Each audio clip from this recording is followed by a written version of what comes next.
have a gauntlet of a schedule left. I believe Seattle has a couple games they've got to get over as well.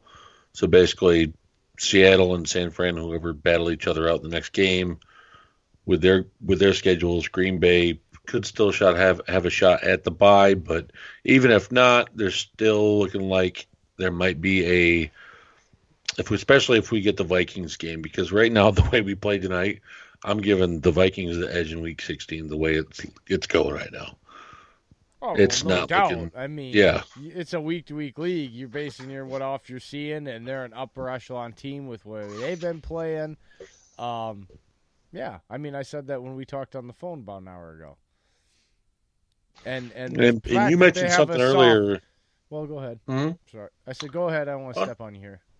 no, I say California. For some reason, they have something with the state of California that doesn't play well with their team. I don't get it. Warm weather, it just doesn't do anything. I I know don't exactly what understand it it. is. Attitude reflects leadership. He is too comfortable because he's from that area, whether it be San Diego or LA. He's either what, an hour and 20 minutes actual like map time From or a Chico, from half. San Francisco? No, 30 minutes. No, no, no, from LA or San Francisco. He's like an hour and 20 minutes and 30 minutes depending on where he is, actual like map time, and then you've got traffic. And he so that's his area, that's his hood, that's where he's comfortable. He's too comfortable. So he goes there, his family's there. We haven't heard anything bad, so we're going to assume here, okay, with the big air quotes, we're going to assume here that he's back talking to his parents. So his parents live out there. He goes out there, he's comfortable. Football is all about focus. If you don't go into a football game, much like if you don't go into an MMA bout with the killer instinct, or your killer instinct is only at 80% and the other team or the other opponent you're facing has a 90, 95 or higher percent, you're going to lose.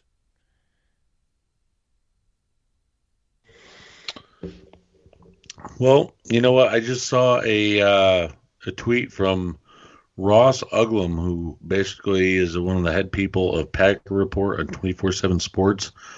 He said, quote unquote, one of the things that has me more thrown than anything, and I get that the defenses they've played are a factor, but my goodness, was this offense better without Adams when he was out? I don't know if his absence forced the staff to scheme a ton better or what the hell went on, but I don't get it.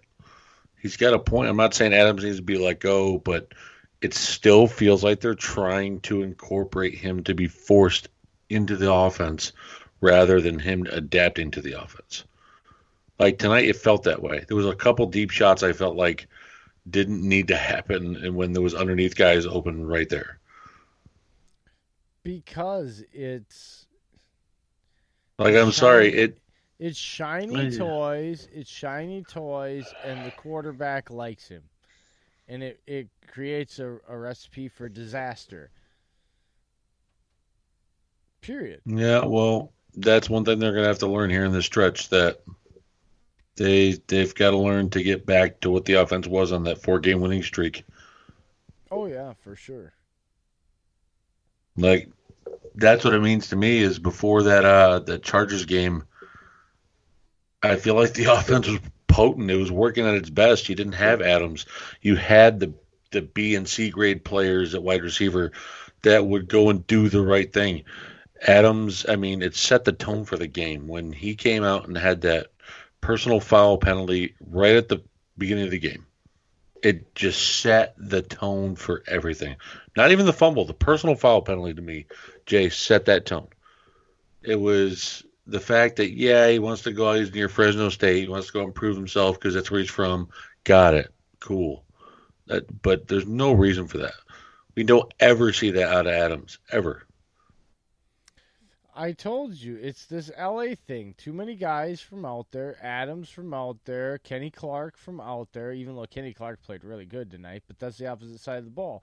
The two guys that are most important on this offense are from that area and are too lackadaisical in the probably in the week of preparation, and then when they get in the game, One was way too amped up and probably demanding the ball, which is not what this offense needs. And the other one is just, like I said, his instinct, his killer instinct isn't there. He should have, you know what he was tonight? He was Mr. Rogers, Aaron Rodgers. Yeah, that's exactly what he was. The mode that we went over with Javi the other night. Yeah, sorry. I in my head it was Javi. My mouth wasn't correlating. Um, it just, yeah, Oh my that's God. this Okay, space. stop it, Dave. Here. Okay, my wife literally. Okay, this is freaking hilarious. I can't help this. This is gonna make me laugh, and then I'm gonna crack a beer in her honor because this is why I love my wife, even though she's a pain in my ass. She literally texts me, right, and says, "Okay, I'm going to bed. We lost because of Aaron, period. Big exclamation point. Drop the mic. Good night."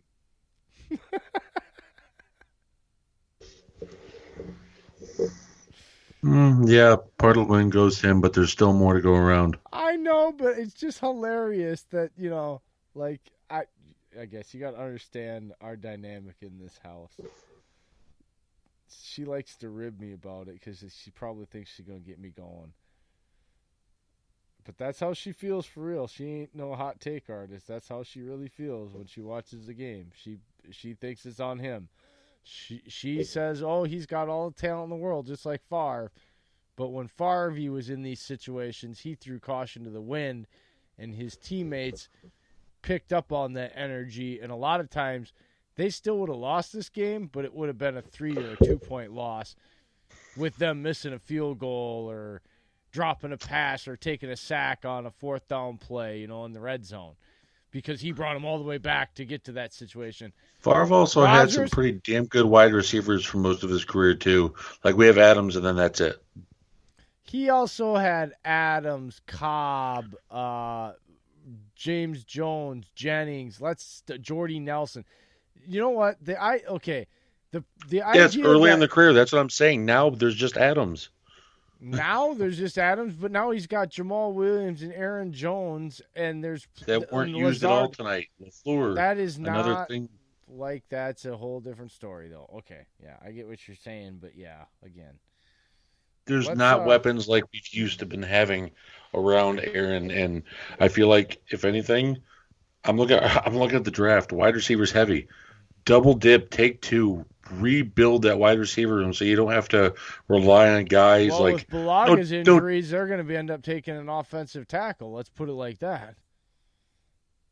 Balaga has probably ripped his ACL. He's done. They're not going to re-sign him. He'll end up going somewhere else. No, he didn't get carted off. He walked off on his own power the whole way to the field. I'm saying if he tore his ACL or something like that, he is done because it's a contract year. They will not bring him back. Regardless of how good he really is, they'll look at him and say he's 30 years old. They'll look at him just like they did all those other guys sitting in Lang. He's often injured with body parts that are injured that hamper the ability for a tackle to be effective and on the field enough. And I hate to say it, but if you look at Bach, dude, like, you might want to consider sitting him down, man.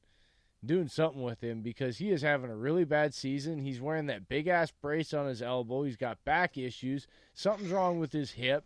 His kick step ain't the same. He's getting beat. He's getting So you want him to sit when we're 8-3? They better and put Rodgers even more dangerous. No, I said you better like sit. No. I'm not saying like sit during the games. Like you better like start like sitting his ass all damn time through the week. Like he better not practice anymore unless it's a walkthrough. His ass better be getting like miracle massages and shit, pumping him with some HGH or something. He needs something, man.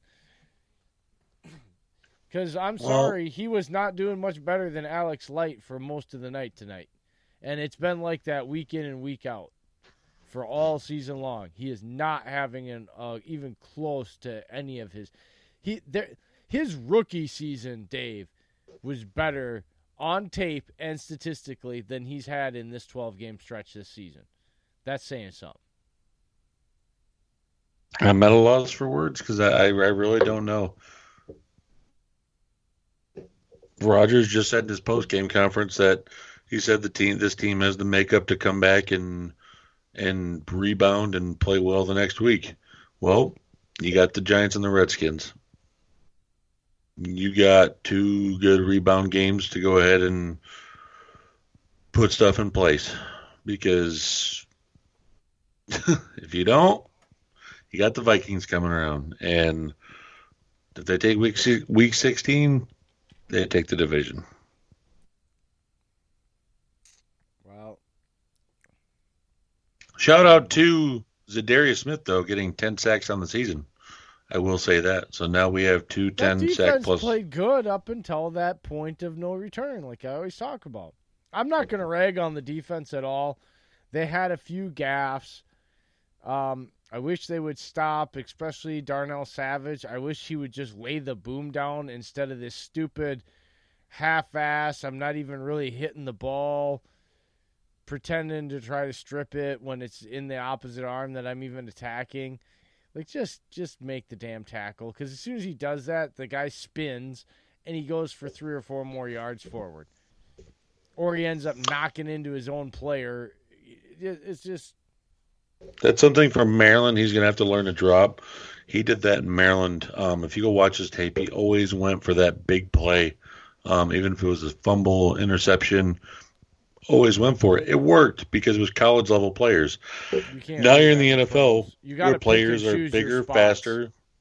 Yeah, no, exactly. And he's got to be sound. I mean, I fully expect with his IQ for him to come in next year. Well, that's why I'm saying I'm not ragging. I'm it's just rookie season. I expect mistakes.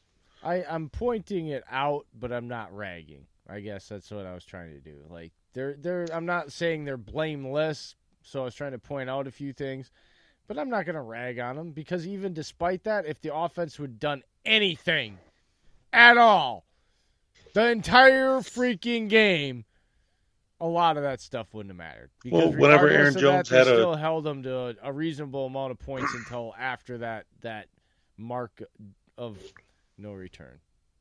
Well, whenever Aaron Jones had 5 or 6 yards, then they just go straight to the pass and ignore him. It's just, I don't know what LaFleur thought to be able to just go ahead and throw away the running game. Like, yeah, he's like, oh yeah, we shouldn't abandon it like we did in the Chargers game. Then why are you abandoning it? Because that's exactly what it looks like. Because again, there becomes a point where the young head coach, look, okay, and I'm gonna preface this because I know how people are. This does not change my stance on the viewpoint that there are times where Aaron Rodgers' ability to take control of a game and freelance and run the offense on his own and give his head coach, his young head coach, a break and a chance to catch himself and gather himself to figure out what's going on to finish the game. There are also times where this young head coach at this point in the season now, with the way they are, he's 8-2. I believe if I'm the rest of the locker room, regardless of how Aaron Rodgers, and I'm not saying this, I think the relationship's fine, but to me at this point does not that relationship for this point doesn't matter. It's the rest of the locker room. At 8-2 going into this game, because they're obviously 8-3 now, but even at 8-3, I believe a 39-year-old Matt LaFleur has proven that what he wants to do and what he's trying to do, especially when you've had all those wins without the star receiver and Davante Adams, I think he's at least got most of the locker room to keep their ears open and listen, if not bought in, all right? And therefore, that means at this point in the season, there needs to be stretches where Aaron doesn't have an option to not run the ball. It needs to get to those formations and those groupings where if we're going to run a double motion and it's hand off the ball, or there's not a read there and there's no throwing option, there's no check to a throw. Don't care what the defensive look is. This is how our offense runs. This is what I believe in. It will work. You have to accept that. I think at this point, that's where I need to see from LaFleur as a young head coach. He needs to now at 8-3, kind of